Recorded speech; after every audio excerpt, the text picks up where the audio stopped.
Hello friends, welcome back to our favourite YouTube channel Omni's domain.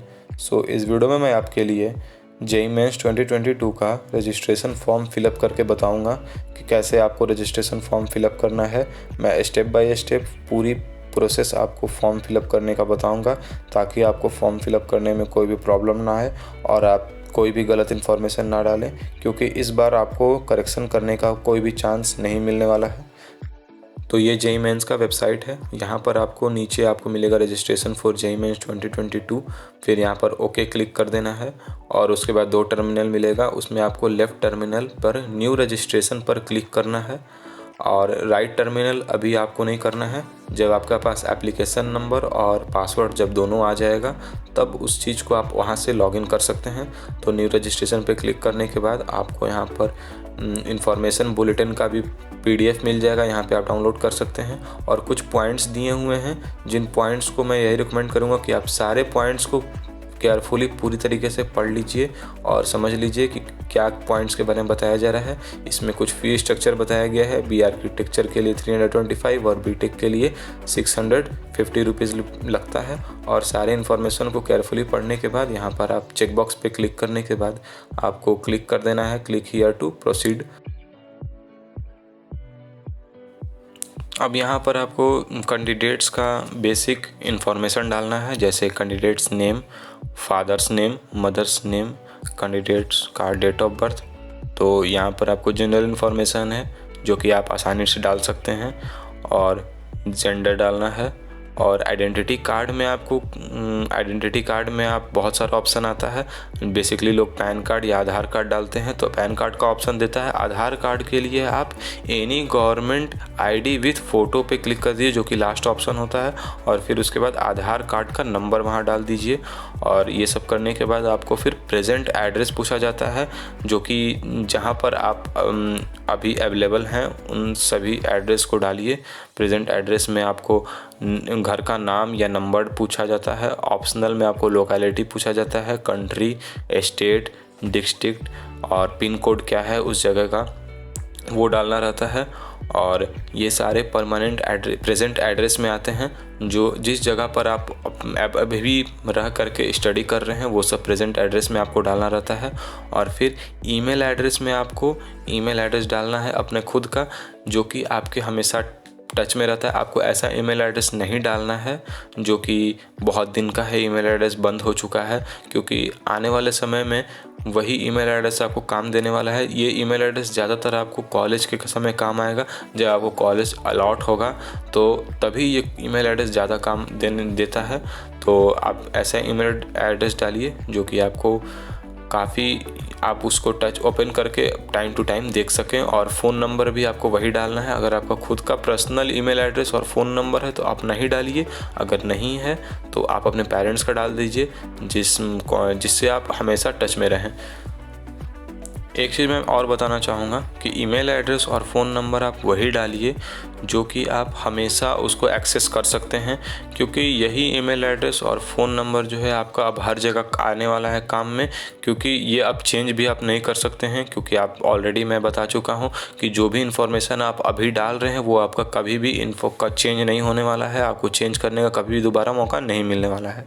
फिर उसके बाद आपको सब कुछ ईमेल एड्रेस और फ़ोन नंबर भी कन्फर्म कर लेना है।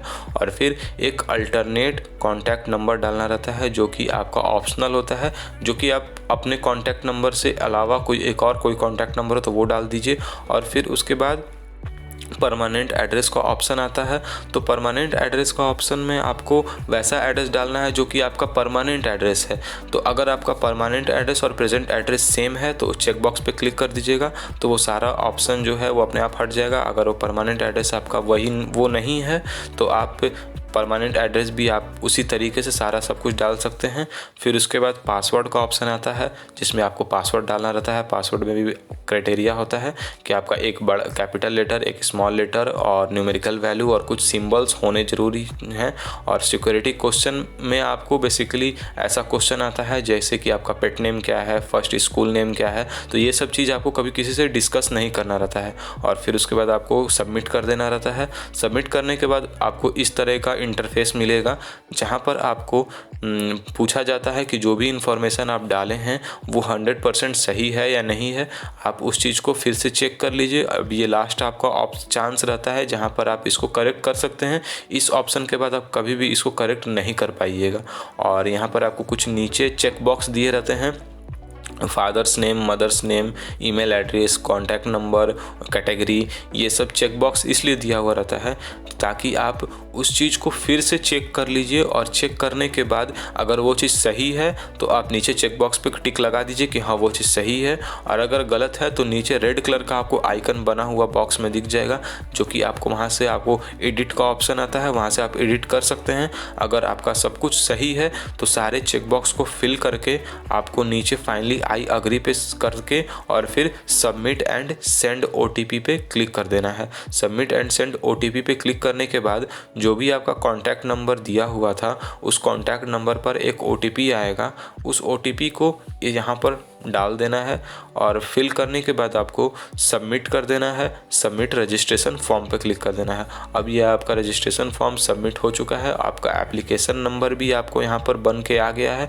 तो मैं ये कहूँगा कि आप एप्लीकेशन नंबर आप अपना नोट कर लीजिए। और एप्लीकेशन नंबर वो आपका परमानेंट एप्लीकेशन नंबर हो गया जो कि जे एडवांस तक चलेगा।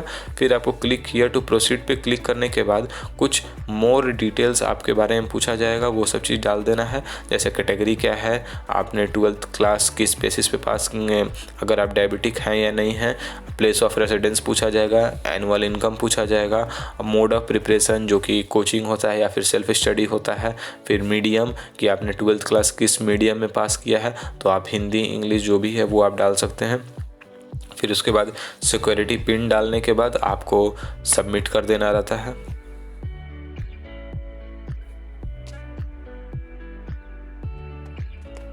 तो सिक्योरिटी पिन यहाँ पर आप डाल दीजिए और जो कि नीचे लिखा हुआ है सेम वही डालना है। और फिर यहाँ पर आपको सबमिट करके यस पे क्लिक कर देना है। फिर यहाँ पर आपको पूछा जाता है कि आपके पास आधार कार्ड है या नहीं है, तो डाल देना है यस। और फिर उसके बाद ये ओके कर देना है। और फिर यहाँ पर 3 ऑप्शन आता है। 3 ऑप्शन में बेसिकली यही पूछा जाता है कि आपका जो आधार कार्ड पे जो भी डिटेल है वो करेक्ट इन्फॉर्मेशन है या नहीं है। अगर है करेक्ट इन्फॉर्मेशन तो फर्स्ट डालिए, अगर नहीं है तो सेकंड पे डाल सकते हैं। और अगर आप इसको पढ़ करके आप अपना डिसीजन ले सकते हैं। बेसिकली आपको फर्स्ट ही डालना होता है क्योंकि जिसका भी इन्फॉर्मेशन होता है आधार कार्ड पे वो करेक्ट ही इन्फॉर्मेशन होता है। वो डालने के बाद आपको आधार नंबर डालना है, फिर चेकबॉक्स पे क्लिक करके सबमिट कर देना है। और सबमिट करने के बाद आपको पेपर चूज़ करना है कि कौन से पेपर के लिए अप्लाई करना चाहते हैं। और फिर जिसमें आपको बी आर्किटेक्चर, बी प्लानिंग और बी टेक तीनों के लिए देखा जाता है। फिर उसके बाद 4 आपको सेंटर चूज़ करना है। सेंटर आप इस तरीके से चूज़ करना है कि जो आपका मोस्ट प्रायर सेंटर होगा, जो कि आप जो सेंटर आप चाहते हैं सबसे फर्स्ट पे चाहते हैं, तो उसको आपको फर्स्ट ऑप्शन में चूज़ करना है। तो सेंटर चूज़ करने के लिए आपको पहले स्टेट चूज़ करना है और फिर उसके बाद उस स्टेट में जो जगह दिया है उस जगह को आपको चूज़ कर लेना है। फिर लीस्ट प्रेफरेबल आपका जो चॉइस है उस चीज़ को आप चौथे ऑप्शन में डालिए। तो इस बेसिस पे मतलब कि जो आपका जो सबसे मोस्ट प्रेफर लोकेशन है वो फर्स्ट में होना चाहिए और जो सबसे लीस्ट लोकेशन है वो आपका सबसे लास्ट में होना चाहिए। तो ये सब करने के बाद आपको फिर यहाँ पर गार्जियन का ऑक्यूपेशन पूछा जाएगा और क्वालिफ़िकेशन पूछा जाएगा। गार्जियन में फादर और मदर दोनों का पूछा जाएगा, तो आप यहाँ पे डाल सकते हैं। फिर उसके बाद आपको वही सिक्योरिटी पिन डालना है। पेरेंट्स क्वालिफ़िकेशन और ऑक्यूपेशन आप डाल दीजिए, जो भी आपके पेरेंट्स का क्वालिफ़िकेशन और ऑक्यूपेशन है। फिर उसके बाद पिन डालना है, जो कि आपको सेम नीचे जो लिखा हुआ है वही पिन पे आपको टाइप करके सबमिट कर देना है। और सबमिट करने के बाद आपको यहाँ पर 10th और 12th क्लास का कुछ इन्फॉर्मेशन डालना रहता है। जैसे 10th क्लास आप कौन से ईयर में पास किए हैं, कितने नंबर आए हैं, आप जिस भी स्कूल से पास किए हैं उस स्कूल का एड्रेस डालना रहता है। टाइप ऑफ स्कूल और कॉलेज गवर्नमेंट है या नॉन गवर्नमेंट है, और किस स्टेट से आप पास किए हैं, उस स्टेट में आपका कौन सा डिस्ट्रिक्ट से पास किए हैं। फिर उसके बाद बोर्ड, स्कूल बोर्ड पूछा जाता है, बिहार बोर्ड था या CBSE बोर्ड था। फिर उसके बाद परसेंटेज या CGPA सिस्टम था वो डालना रहता है, और अगर परसेंटेज सिस्टम था तो मार्क्स डालना रहता है, और CGPA रहता है तो CGPA आपको डालना रहता है। तो टोटल मार्क्स में आपको टोटल मार्क्स कितने मार्क्स का आपका 10th क्लास का पेपर था वो डालना रहता है। ऑब्टेन्ड मार्क्स में आपका कितना नंबर आपको ऑब्टेन्ड हुआ वो डालना रहता है। और फिर मार्क्स परसेंटेज वो अपने आप कैलकुलेट करके परसेंटेज में मार्क्स आपका दे देता है। और फिर रोल नंबर जो होता है, आपको रोल नंबर डालना रहता है। 10th क्लास का अगर डाल रहे हैं तो 10th क्लास का डालना है। और फिर स्कूल कॉलेज का नेम या एड्रेस डालना रहता है, जो कि आपको बेसिकली 10th क्लास के ये रिज़ल्ट पर आपको वो चीज़ सारा इन्फॉर्मेशन मिल जाता है। और 10th क्लास का कॉलेज या पिन कोड डालना रहता है, जो कि आपको एडमिट कार्ड या फिर रिज़ल्ट पर आसानी से मिल जाएगा। और फिर वही सेम कुछ सब कुछ 12th क्लास के लिए भी डालना है। पासिंग स्टेटस डालना है, अगर अपीयरिंग है, अगर आप इस साल फॉर्म भर रहे हैं तो अपीयरिंग डालिएगा। और अगर आप पहले से फॉर्म सेकंड अटैम्प्ट है आपका या फिर थर्ड अटैम्प्ट है तो आप पास्ड पे क्लिक कीजिएगा। और फिर ईयर ऑफ अपीयरिंग या पास्ट, मतलब किस साल आप पास्ट हो चुके हैं वो डालना रहता है। और फिर कौन से एग्ज़ाम को क्वालिफाई किए हैं, मतलब कि इसमें आपको वो बताना रहता है। यहाँ पर मिनिमम 5 सब्जेक्ट वाला ऑप्शन को चूज़ करना रहता है, क्योंकि आप जब 12th किए हैं तो वहाँ पर आपका मिनिमम 5 सब्जेक्ट रहता ही है, वो डालना रहता है। फिर प्लेस ऑफ स्कूलिंग बताना रहता है, तो रूरल है या अर्बन है वो डालना है। फिर उसके बाद टाइप ऑफ कॉलेज या स्कूल, अगर गवर्नमेंट है तो गवर्नमेंट डालना है, अगर प्राइवेट है तो प्राइवेट में डालना है।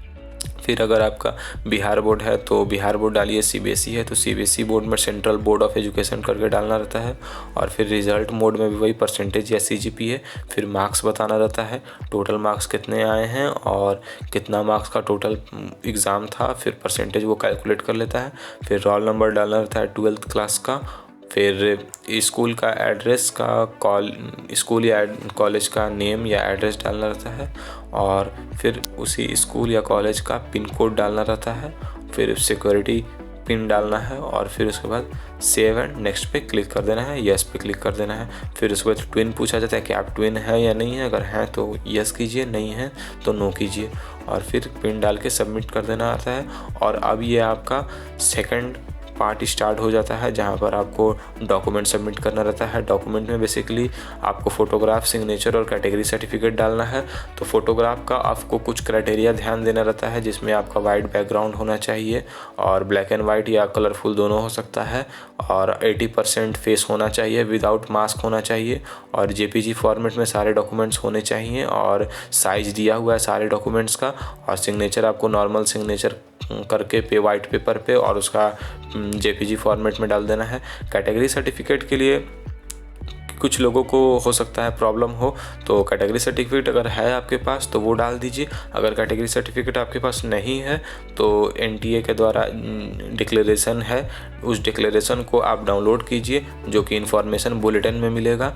तो इस इन्फॉर्मेशन बुलेटिन में से आप डिक्लेरेशन को डाउनलोड करके आप डिक्लेरेशन कैसा इसी बुलेटिन में आपको उस डिक्लेरेशन फॉर OBC NCL मिलेगा। वो इस तरीके का दिखता है, जिसमें आपको फ़ोटो डालना है, नेम डालना है, एड्रेस डालना है, एप्लीकेशन नंबर डालना है, मोबाइल नंबर डालना है, ईमेल आईडी डालना है और पेरेंट्स और ख़ुद का सिग्नेचर करना है नाम के साथ। और इसी चीज़ को आप पहले प्रिंट आउट निकालिए, ये सारा चीज़ को फिलअप कीजिए और साइन करा करके इसी का फ़ोटो लेकर के आपको स्कैन करके JPG फॉर्मेट में कन्वर्ट करके आपको कैटेगरी पे डाल देना है। अगर आपके पास अभी कैटेगरी सर्टिफिकेट है तो वेल एंड गुड, आप वही डालिए, अगर नहीं है तो डिक्लेरेशन डालिए। फिर ये सब करने के बाद आपको कुछ नहीं करना है। सबमिट करने के बाद पेमेंट का ऑप्शन आएगा, पेमेंट कर देना है आपको डेबिट या क्रेडिट कार्ड से। 650 रुपीज़ लगेगा जब आप सिर्फ BTech के लिए अप्लाई किए होंगे। और अगर ज़्यादा के लिए BTech या B आर्किटेक्चर के लिए, B प्लानिंग के लिए भी अप्लाई किए होंगे तो और ज़्यादा आपका लग सकता है। तो सो गाइज़, मैंने आपको JEE मेंस 2022 का registration form step by step full detail में मैंने आपको बता दिया। आप कोई भी अभी भी आपको कोई भी डाउट है तो आप बिल्कुल भी कमेंट सेक्शन में बताइए। और अगर कैटेगरी को लेकर के और भी आपको डाउट है तो आप बिल्कुल पूछिए, क्योंकि कैटेगरी सर्टिफिकेट को लेकर के काफ़ी लोग को प्रॉब्लम होता है। तो आप कमेंट सेक्शन में कमेंट कर सकते हैं, और कोई भी डाउट हो तो बिल्कुल भी कमेंट कीजिए। और भी पहले बहुत भी वीडियो अपलोड हो चुके हैं, तो उन वीडियोज़ को भी ज़रूर देखिए। और इस चैनल को सब्सक्राइब तो ज़रूर कर लीजिए, क्योंकि अब आने वाले समय में और भी बहुत सारे बैक टू बैक वीडियोस आने वाले हैं, जे मेंस, जे एडवांस और नीट से रिगार्डिंग।